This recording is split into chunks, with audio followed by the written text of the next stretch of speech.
Indiana Beach is home to three different wooden roller coasters, but my personal favorite is Cornball Express. This Custom Coasters International, or CCI, wooden roller coaster was built in 2001. Indiana Beach previously worked with CCI and Hoosier Hurricane, and Cornball Express has one of the oddest support structures of any roller coaster. Indiana Beach did not have much available land, and CCI found a way to shoehorn this coaster around pre-existing rides, shops, and pathways.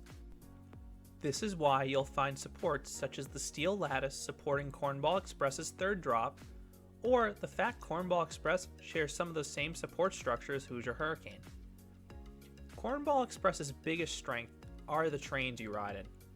Unlike most wooden roller coasters that were built around the same time, Cornball Express has buzz bars, or single position lap bars. This unobtrusive lap bar allows riders to experience this coaster's airtime in full. And unlike Hoosier Hurricane, Cornball Express actually has airtime, and lots of it. I originally rode Cornball Express in 2017 and the coaster blew me away. I remembered getting crazy ejector airtime on almost every single hill. Unfortunately, I was only able to get 2 rides in that visit because the ride had numerous issues with its train. So my memories of the coaster were a bit cloudy.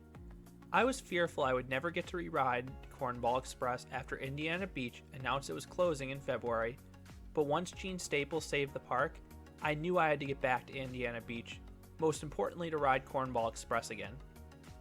And thankfully in my most recent visit, Cornball Express ran all day, but the front row was unavailable. Oddly, Hoosier Hurricane had the same issue on the day I visited. Row 2 was available though, so I was still able to experience the front car, and I don't think it would differ that much from the front row. Now, I know a lot of people seem to prefer Cornball Express in the front row, and it is quite good up there, but I personally find Cornball Express to be a back row ride. On paper, Cornball Express has really modest stats. It stands just 55 feet tall and has a top speed of just 45 miles per hour. Those stats make Cornball Express look like a family coaster. But Cornball Express rides nothing like a family coaster. This coaster is an airtime machine. Cornball Express starts with a lift that intersects with that of Hoosier Hurricane. Once you crest the lift, you sharply drop to the left. This is an incredibly steep drop, and if you're in the back, you get a wonderful combination of ejector airtime and powerful laterals. This is one of the most underrated coaster drops in my opinion. Many coasters have banked drops, but few are as steep as the one on Cornball Express. After whizzing past the log flume, you climb up the second hill, which is banked at the top, so you get some nice laterals throughout the train. There's no airtime for front row riders on this hill, but back row riders get some good airtime in the resulting drop. You then climb atop the third hill, and here front row riders finally get some airtime. This is a very strong moment of floater airtime, and this is an example of why buzz bars make this coaster. After banking to the left, the train descends down the third drop, and this is a fantastic drop for 2 reasons. 1, the airtime. Back row riders get some solid ejector airtime. I prefer the airtime on the first drop for the abruptness, but the airtime in this drop is more sustained. 2, the head chopper. Cornball Express's third drop is the one with the aforementioned funky steel support structure. The reason for that is because this coaster dips out above the water. This section of the ride looks more like a truss bridge than a support structure for a roller coaster. The fourth hill climbs back into the structure of Hoosier Hurricane, and it offers another solid moment of floater airtime for front row riders. Riders then have a moment to catch their breath as you curve to the left. You then drop over the midway. This drop is one of the weaker ones towards the back, but it does still offer a tiny pop of floater airtime. And this is also the roughest spot in the coaster by far. In general, Cornball Express is a decently smooth ride, but the pullout from the fourth drop and entrance into the helix is pretty darn bumpy.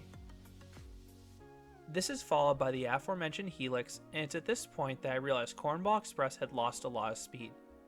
The helix still had some decent laterals because it's completely unbanked, but it just felt like Cornball Express took its foot off the gas. The rest of the finale still feels slow, as this section of the ride is elevated fairly high above the midway, but it still does have an airtime moment or two up its sleeve. The drop off the helix gives some strong ejector airtime in the back row. Meanwhile, the following bunny hill gives the last great airtime moment for front row riders. Back row riders will get a tiny bit of airtime in this element, but not too much because of the lack of speed. You then twist into the brake run, getting another small dose of laterals before coming to a stop. So while Cornball Express wasn't as intense as I remembered in 2017, it's still a very good wooden coaster. It's no longer a top 10 Woody for me, but it might be a top 25 wooden coaster. For that reason, I'd give Cornball Express an 8.5 out of 10. Cornball Express does many things well. It has some good airtime, solid laterals, minimalistic restraints, and an interesting layout. Really the only flaw with this coaster is the one bumpy section I mentioned and the lack of speed towards the end. But the lack of speed towards the end really can't be avoided. Remember, this coaster is shoehorned above a midway, and it was the only way this coaster would even fit. So in that regard, I sort of do forgive CCI for that. What are your thoughts about Cornball Express? Are you a fan of this CCI wooden roller coaster? I would love to hear your comments down below. If you enjoyed this review, please consider liking this video and subscribing, as I'll have more roller coaster reviews coming here at Canopy Coaster. Thanks for listening.